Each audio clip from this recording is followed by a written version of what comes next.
শ্রী শ্রী লীলা চিন্তা কিঙ্কর জনার্দন চট্টোপাধ্যায়। এই মহাগ্রন্থে অনন্ত শ্রী ঠাকুর সীতারাম দাস ওঙ্কারনাথ দেবের পূর্ণাঙ্গ জীবনী ও বাণী ছন্দবদ্ধভাবে পরিবেশিত হয়েছে। সেই মহাগ্রন্থ থেকে আমরা কিছুটা করে পাঠ করার চেষ্টা করব।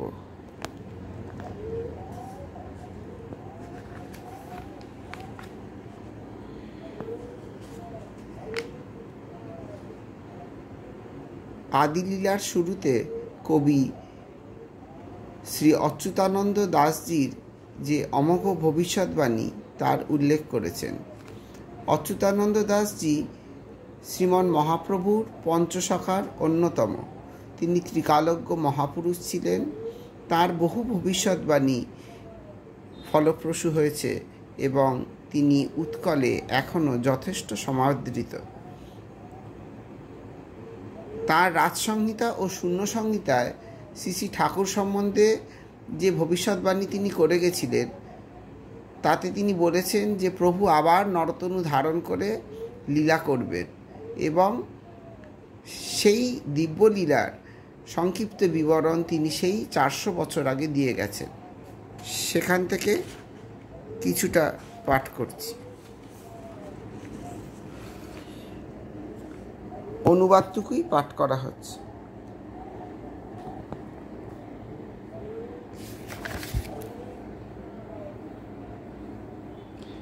আবার শ্রবণ করো কৃষ্ণ ভক্তগণ, জন্মিবেন বঙ্গদেশে এক মহাজন।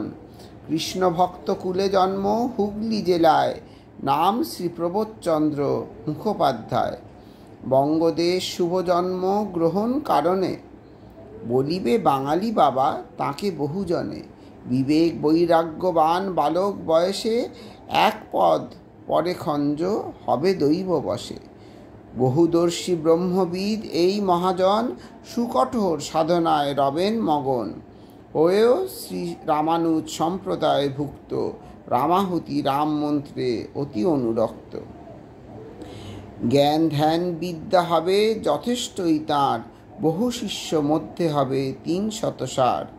বিদ্যায় বুদ্ধিতে তারা হবে গরিয়ান, ধন্য হবে গুরুপদে সপি মনপ্রাণ। শাস্ত্র ধর্ম মহামন্ত্র প্রচার কারণ, করিবেন আজীবন ইনি পর্যটন। নীলাদ্রিনাথের ইনি প্রিয় অতিশয়, বহুবিজ্ঞ ব্যক্তি তাঁর পাবে পরিচয়। শ্রী গুরুদেবের পুত পাদুকা যুগল, করিবে উজ্জ্বল তার শীর্ণ বক্ষস্থল। তার নাম সেই কালে স্বতঃস্ফূর্তভাবে, দাবানল সমদিক দিগন্তে ছড়াবে। বিবেক বৈরাগ্যবান বালক বয়সে, বর্জিবে বিষম বাহ্য বিষয়ত্ব বিষে। জীবনের দ্বিতীয়াংশে একটি চরণ, হবে খঞ্জ সুকঠিন ব্যাধি নিবন্ধন।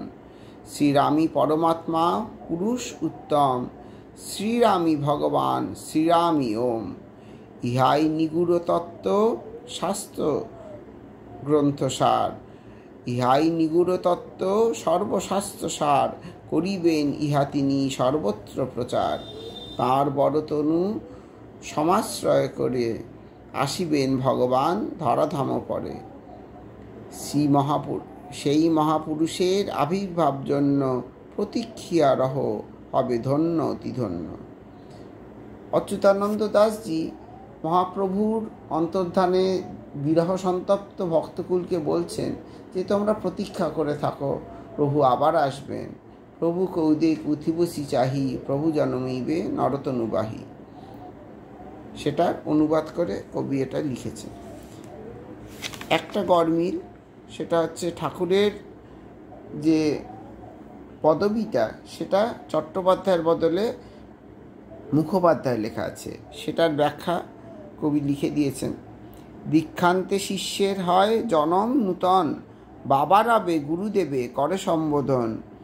হয়ে যায় শ্রীগুরুর সম্পত্তি সন্তান, নামে গোত্রে দুজনাতে ঘুচে ব্যবধান। এই রীতি অনুসৃত হয় উড়িষ্যায়, প্রভুর পদবী তাই মুখোপাধ্যায়। ঠাকুরের গুরুদেব শ্রীমৎ দাশরথীদেব যোগেশ্বরের পদবী ছিল মুখোপাধ্যায়। তাই উৎকলের রীতি অনুসারে অচ্যুতানন্দ দাসজি ঠাকুরের পদবীটা মুখোপাধ্যায় লিখেছেন।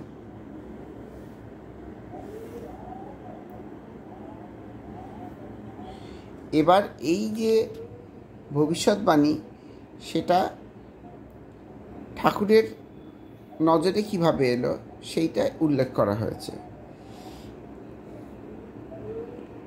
বঙ্গীয় 1350 সালে কটক শহরের নাম প্রচারের কালে অচ্যুতের অতি অল্প পেয়ে পরিচয় শ্রদ্ধায় ভরে যায় প্রভুর হৃদয়। লিখেছেন এ বিষয় সঙ্গী এইবার দীনবন্ধু শৈল শ্যাম সনত কুমার সদানন্দ মুকুন্দ নরেন প্রভৃতি। আমরা ঘরের মধ্যে আছি যথারীতি। সনত আসিয়া সেথা কহে আচম্বিতে, লোকটি বলছে বাবা ওদের পুঁথিতে লেখা আছে আপনার বিষয় বিস্তর। কৌতূহল বসে যাই বাহিরে সত্তর। কি হয়েছে বাবা তারে প্রশ্ন করিলাম। সে কহিল করজোরে করিয়া প্রণাম। শ্রী অচ্যুতানন্দকৃত পুঁথির মাধ্যমে পেরেছি জানিতে মোরা বহু ভাগ্যক্রমে। কালে আসি বঙ্গবাসী খঞ্জ প্রচারক, লয়ে সঙ্গে সহায়ক সঙ্গী ও সেবক। নীলাচলে মহামন্ত্র করিবে প্রচার, শ্রীগুরু পাদুকা পাবে বক্ষে শোভা তাঁর। শুনেই এসব কথা জমে গেল অঙ্গ, পুছিলাম পরে পুনঃ ভাব হলে ভঙ্গ। পারো কি দেখাতে সেই পুঁথি সুপ্রাচীন? সে না পারে দেখাবারে তক্ষুনি সেদিন। নাম তার মনমোহন পদবী চিন্তক, নিবাস এ সুবিখ্যাত শহর কটক। স্থির হলো মনমোহন দিবে পুঁথি পরে, বুঝেন নিবেন তার ফটোকপি করে। প্রভুকালে যান চলে লয়ে সঙ্গী দল, মনমোহন দিল এনে পুঁথির নকল। বুঝেন তা অনুবাদ সহ অবশেষে পাঠালেন বঙ্গদেশে প্রভুর উদ্দেশ্যে। শ্রীরামের পূর্বে আসি বাল্মীকি যেমন রচিলেন আদি মহাকাব্য রামায়ণ। মহাজীবনেই এক আলেখ্য মহান, তপস্যার বলে লব্ধ জীবন্ত আখ্যান। বাস্তবার কল্পনার সুসমাপতন, স্বপ্ন আর রূঢ় সত্যে দৃঢ় আলিঙ্গন। জন্মলগ্নে রামায়ণ কল্পিত কাহিনী, কালক্রমে রামায়ণ প্রামাণ্য জীবনী।